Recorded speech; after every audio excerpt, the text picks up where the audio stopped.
Morning সবাইকে। এখন আজকে হচ্ছে শুক্রবার, এখন বাজে হচ্ছে সকাল 6:30। আমি উঠে রেডি হয়ে নিয়েছি, তার সাথে সাথে কিন্তু জুনির রান্নাও হয়ে গেছে। তো দেখাচ্ছি কী কী। কর্নফ্লেক্সটা রেডি করতে হবে। এখানে ইজামটা হয়ে গেছে, ঠান্ডা হচ্ছে। এখানে দুধ রয়েছে, প্লাস ফ্লাক্সে জল রয়েছে। আর এখানে আমি একটাতে মুড়ি নিয়ে নিয়েছি, এক্সট্রা জাস্ট রেডি করবো টক দই দিয়ে, তাহলেই হয়ে যাবে। এটা ঠান্ডা হতে রেখেছি।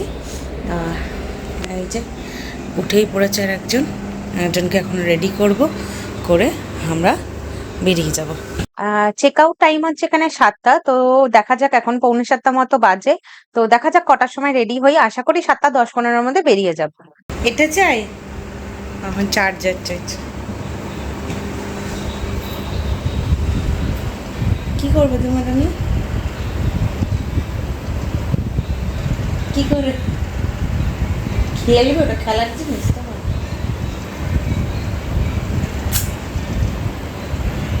এখন 7:15 মতো বাজে। ওই যে জুনি মাঠে ঘোরাঘুরি করছে, আর আমরা এখন বিল পেমেন্ট করতে গেছে অরিত্র। হয়ে গেলে আমরা বেরিয়ে যাবো। আমাদের গাড়িতে লাগেজও উঠে গেছে একদম। আমরা বেরিয়ে পড়েছি, আর এখন আমরা যাচ্ছি হচ্ছে দারিংবাড়ি। তো আমাদের এই পুরী থেকে দারিংবাড়ির ডিস্টেন্স হচ্ছে 256 কিলোমিটার। তো দেখাচ্ছে তো মোটামুটি 6 ঘন্টা মতো লাগবে। তো দেখা যাক কতক্ষণে পৌঁছাও, কেন মাঝখানে আবার ব্রেকফাস্টের জন্য আমাদেরকে একটা তো ব্রেক নিতেই হবে। তো সেটা করে কতক্ষণে আমরা পৌঁছাতে পারি, আর রাস্তা কেমন কি সেটাও ডিটেলসটা জানাবো। সমুদ্রকে পেছনে ফেলে এখন আমাদের যাওয়ার পালা হচ্ছে পাহাড়ের খোঁজে। তো আমরা এখন যাচ্ছি 915 মিটার উপরে উড়িষ্যার কাশ্মীরকে দেখতে। তো চলো যাওয়া যাক পাহাড় আর ঝর্ণার খোঁজে। আমরা কিন্তু বেশ অনেকবারই পুরী এসেছি, তবে এই ট্রিপটা আমরা কোনোদিনই করিনি, যে পুরী থেকে দারিংবাড়ি বেশ অনেকটাই ডিস্টেন্স। আর এই যে পুরী থেকে আমরা এখন বেরিয়ে যাচ্ছি, এরপর ফার্স্ট যে ডান দিকটা আসবে সেটাই আমরা নিয়ে নেব।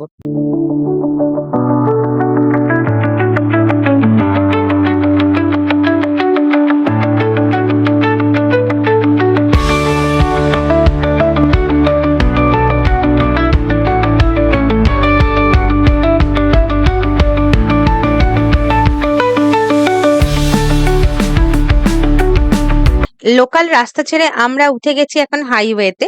এই হাইওয়ে দিয়ে কিন্তু বেশ খানিকটা পথ আমাদেরকে অতিক্রম করতে হবে। আর উড়িষ্যায় পেট্রোলের একটু প্রবলেম চলছে। আগের দিন আসার সময় আমরা বুঝতে সেরকম ভাবে পারিনি। হোটেল থেকে বেরিয়ে একটা সামনাসামনি পেট্রোল পাম্প পড়েছিল, সেটাই দেখলাম কিন্তু খুব ভিড়। আর এখানে রাস্তার সময় যে লোকালে যে পেট্রোল পাম্প গুলো রয়েছে সেখানেও কিন্তু ভিড়। তাই জন্য আমরা এখন হাইওয়েতে উঠে গেছি। তো হাইওয়ের মধ্যে যে পেট্রোল পাম্প গুলো রয়েছে, আমরা মোটামুটি সেটা ফাঁকা। তো আমরা সেখান থেকেই তেল নিয়ে নেওয়ার চেষ্টা করব। আমরা এসে গেছি এখন ব্রেকফাস্ট করতে। এই যে পুরি সবজি চলে এসছে, এটার দাম ছিল হচ্ছে 80 টাকা। আর জুনি এখানে খেয়ে নিচ্ছে দই আর কর্নফ্লেক্স।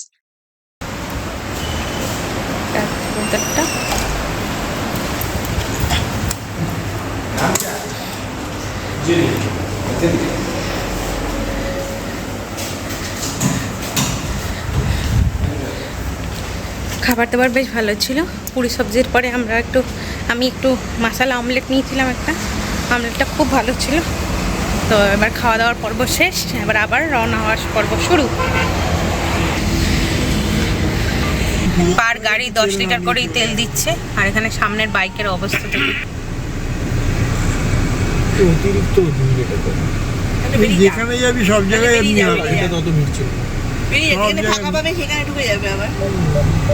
সব দাঁড়িয়ে রয়েছে। লরি গাড়ি 10 লিটার তেল তো ভরেই নিয়েছে। তারপর ট্রাম নিয়ে এসছে।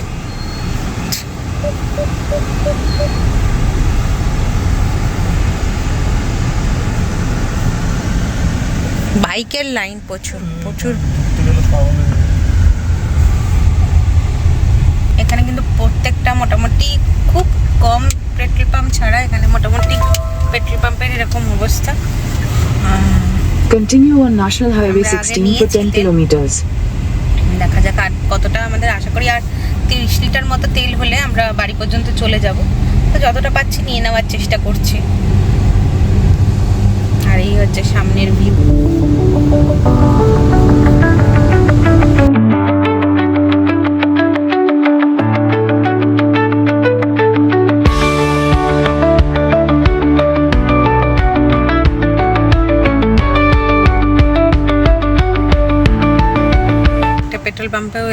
আমরা, ওটা থেকে তো নিলাম না ভিড় বলে, এটা তো সেই সেম অবস্থা, সে দাঁড়িয়ে রয়েছে।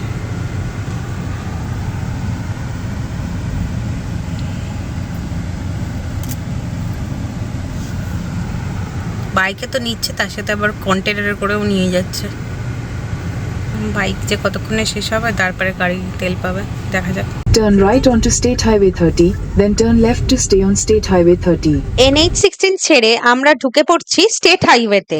কালিকোট থেকে আসকার ডিস্টেন্স হচ্ছে 52 কিলোমিটার।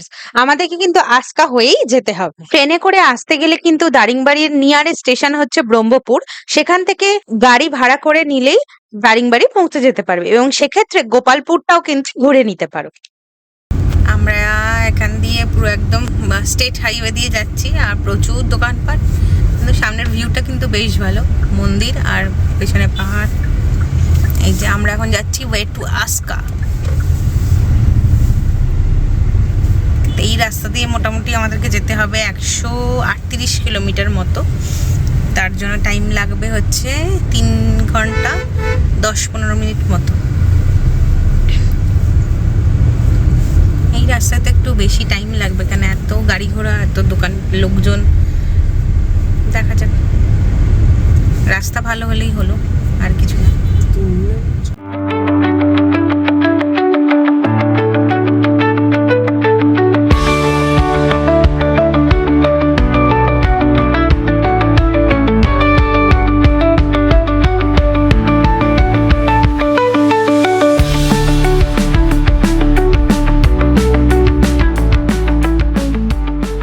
আমরা ভেবেছিলাম হয়তো লাঞ্চের আগে আমরা পৌঁছে যেতে পারবো, ওখানে গিয়েই লাঞ্চ করব, কিন্তু সেটা পসিবল নয়। আর জুনি আমাদের সাথে আছে, তাই জন্য সেটা আরোই পসিবল নয়, ওকে তো ঠিক টাইমে খাবারটা খাওয়াতেই হবে। তাই জন্য আমরা আসকাতে ঢুকেই একটা রোড সাইড ধাবাতে চলে এসেছি, আর এখানে নিয়ে নিয়েছি আমরা ভেজ থালি আর এগ থালি। আর তার সাথে তো এই যে জুনির অবস্থা, বাধ্য হয়ে ফোন দেখাতে হচ্ছে। খাওয়া দাওয়া শেষ করে বেশ অনেকক্ষণই আমরা বেরিয়ে পড়েছি, আর এ দেখতে দেখতে আমরা চলে এসেছি এই সুন্দর সামনে পাহাড়ি রাস্তায়। তো চলো যাওয়া যাক। আমাদের কিন্তু 6 ঘন্টার বেশি টাইমই লেগেছে, হয়তো পেট্রোল পাম্পে ভিড় ছিল সেটা হতে পারে, বা ব্রেকফাস্ট আর লাঞ্চে আমাদের বেশ অনেকখানি টাইম চলে গেছে। আর এই চওড়া রাস্তাটার পরে কিন্তু হঠাৎ করে এরকম সরু রাস্তা শুরু হচ্ছে। রাস্তা ভালো, কিন্তু রাস্তাটা একটু সরু হয়ে গেছে। আলো ছায়ার খেলা আর দুপাশে গাছে ঘেরা এই সরু রাস্তা দিয়ে যেতে কিন্তু মন্দ লাগছে না। কিছুদিন আগে কিন্তু আমরা নেতারহাট থেকে ঘুরে এসেছি, এখান দিয়ে যেতে যেতে সেই স্মৃতি কিন্তু আমাদের মনে পড়ে যাচ্ছে। এখান থেকে আমাদের আর মোটামুটি 1.25 ঘন্টা মতো লাগবে, আর রাস্তা কিন্তু বেশ খাড়াই, তার সাথে প্রচুর হেয়ারপিন বেন্ড আছে। কিন্তু যারা এক্সপিরিয়েন্স ড্রাইভার তাদের জন্য তো কোনো কথা নয়, কিন্তু যারা হিল ড্রাইভিং এ ফ্যামিলিয়ার নয় তাদের কিন্তু রাস্তাটা একটু ডিফিকাল্ট লাগতে পারে।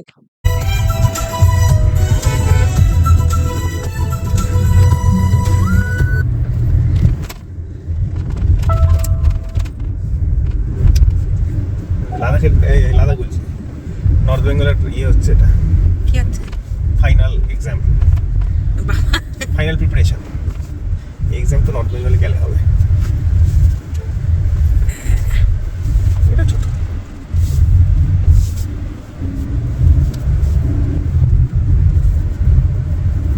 এইটাই ওই জিগজ্যাগটা। গান ফান বন্ধ হয়ে যাচ্ছে তো।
পড়ন্ত বিকেল আর তার সাথে সুন্দর প্রাকৃতিক দৃশ্য দেখতে দেখতে কিন্তু আমরা প্রায় পৌঁছেই গেলাম, আর 10-15 মিনিটের মধ্যেই কিন্তু আমরা আমাদের রিসর্টে পৌঁছে যাব। আমাদের রিসর্টের নাম হচ্ছে ইউটোপিয়া রিসর্ট, যেটি আমরা আগে থেকেই কিন্তু বুক করে রেখেছিলাম। হোটেল বা রিসর্টের সংখ্যা এখানে কিন্তু খুবই কম, তাই আগে থেকে বুকিং করে নেওয়াটা ভালো। আর নেটওয়ার্কের কিন্তু এখানে বেশ সমস্যা আছে, জিওর যেমন একদমই টাওয়ার নেই, তাই জন্য কোন লোকেশনে যাচ্ছ বা কোন রিসর্টের লোকেশন বা অন্য কোথাও যদি ঘুরতেও যাও সাইট সিনে, তাই আগে থেকে গুগল ম্যাপে লোকেশনটা ডাউনলোড করে নেওয়া বেটার। দেখতে পেয়েছি রিসোর্টটাকে। আমরা এসে গেছি আমাদের resort utopia.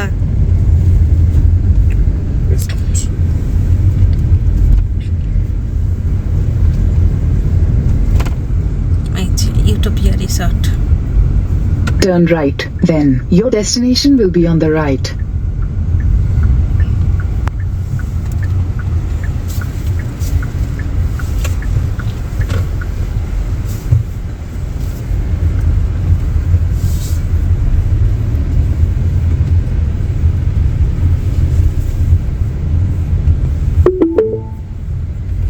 Your destination is on the right.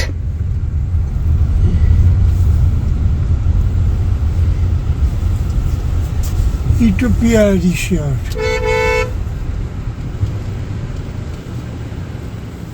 আমরা এই জাস্ট এসে পৌঁছালাম দারিংবাড়ির হোটেল। আমরা দুজনে একটু ঘুরতে বেরিয়েছি। এখন মোটামুটি বাজে ওই 5:30 মতো, এখনো কিন্তু বেশ ভালোই আলো রয়েছে। তো আমরা একটু মা মেয়ে এখানে নিচটায় ঘুরতে এসেছি। জুনি ঘরে থাকতে চাইছে না, গাড়িতে এতক্ষণ বেচারা বসেছিল, তাই জন্য আমরা একটু ঘোরাঘুরি করে হোটেল দেখতে এসেছি। আসার সময় রিসেপশনটা কিন্তু তোমাদের দেখানো হয়নি, আমি পরে একবার দেখিয়ে দেবো ভালো করে। আর এখন আমরা ওপরে যাই, জুনির জন্য একটু খাবার বানাতে হবে, ও বিকেলের স্ন্যাক্সটা খাবে। আর আমরাও দেখি টুকটাক যদি অর্ডার দিতে পারি। আর আজকে আমরা আর কোথাও বেরোচ্ছি না, আমরা এখন রুমেই থাকবো। তবে যারা একটু তাড়াতাড়ি পৌঁছে যাবে তারা কিন্তু এখানে সানসেট পয়েন্ট আছে, হিল ভিউ পয়েন্ট যেটা, সেটা কিন্তু ঘুরে আসতে পারো এই দিনকেই। আমরা এখন ডিনার করতে এসেছি, সবাই হাত ধুতে গেছে, আর আমরা মা মেয়ে তো বসে আছি। তুমি আজকে কী খাবে? ভাত, তো ডাল, ভাত, হ্যাঁ ভাত ডাল, আর ওর জন্য মাছ ভাজা নেওয়া হয়েছে। খাবে না? আর আমাদের ভাতের সাথে চিকেন কারি নেওয়া হয়েছে, আর মামনি আর নিয়েছে রুটি আর এগ কারি। ফিশ খাবে তোমার? খাবে না? মেনুতে এদের আইটেম কিন্তু খুবই কম, আর বেচারি মাছ খাবো না করতে করতে সত্যিই মাছ পাওয়া যায়নি, লাস্ট অব্দি ডিম সেদ্ধ নিতে হয়েছিল। আজকের মতো ভিডিওটা এখানেই শেষ করলাম। যদি ভালো লাগে তাহলে অবশ্যই লাইক, শেয়ার এবং কমেন্ট করো, আর আমার চ্যানেলটাকে সাবস্ক্রাইব করে দিও।